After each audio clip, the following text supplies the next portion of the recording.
আসসালামু আলাইকুম। আমরা এখন অ্যাঙ্কার তুলে চলে যাব মাদার ভেসেলের গায়ে তৃতীয়বারের মতো লোড করতে। দেখতেই পাচ্ছেন ব্রিজের দিকে সিগন্যাল দিচ্ছে অ্যাঙ্কার কিভাবে আসে। আমরা আমাদের দ্বিতীয় লাইটারিং শেষ করে মাদার ভেসেলের কাছাকাছি এসে অ্যাঙ্কর করেছিলাম। তো এখন আমাদের শিপ থেকে আবারও নতুন করে ঢাকা হয়েছে, সেজন্য আমরা অ্যাঙ্কর তুলে মাদার ভেসেলের গায়ে যাওয়ার জন্য প্রস্তুতি নিচ্ছি। অলরেডি আমাদের অ্যাঙ্কর তোলা শেষ। আমরা যখন অ্যাঙ্কর করি তখন চেষ্টা করি মাদার ভেসেলের থেকে একটা দূরত্ব বজায় রাখতে। পুরোপুরি অ্যাঙ্কর তোলা শেষ, তাই অ্যাঙ্কর লকার লাগিয়ে দেওয়া হচ্ছে। এই লকারটা অনেকটা শক্তিশালী। তো এখন আমাদের মাদার ভেসেলের গায়ে যেহেতু মুরিং করতে হবে, সেই জন্য আমাদের মুরিং রোপগুলোকে রেডি করা হচ্ছে। মাদার ভেসেলের গায়ে গিয়ে এই আলাতগুলোই ধরে তারপরে আমাদের জাহাজকে লোড করতে হবে। অলরেডি আমাদের জাহাজ সামনের দিকে চালানো হয়েছে, তাই সাগরের পানি এবং আমাদের জাহাজের হেডের সাথে বাড়ি খেয়ে কীভাবে ঢেউ তৈরি হচ্ছে।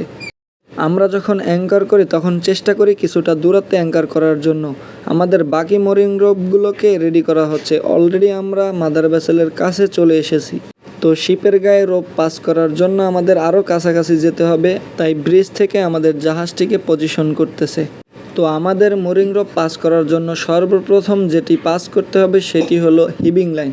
এই হিবিং লাইনের সাহায্যেই মাদার ভেসেল থেকে আমাদেরকে আরেকটি রশি দেওয়া হবে। সেই রশির মাধ্যমেই আমরা আমাদের মোরিং রোপগুলোকে পাস করব। দেখতেই পেলেন কিভাবে আমাদের ডেকটেন্ডল হিবিং লাইন থ্রো করে দিল।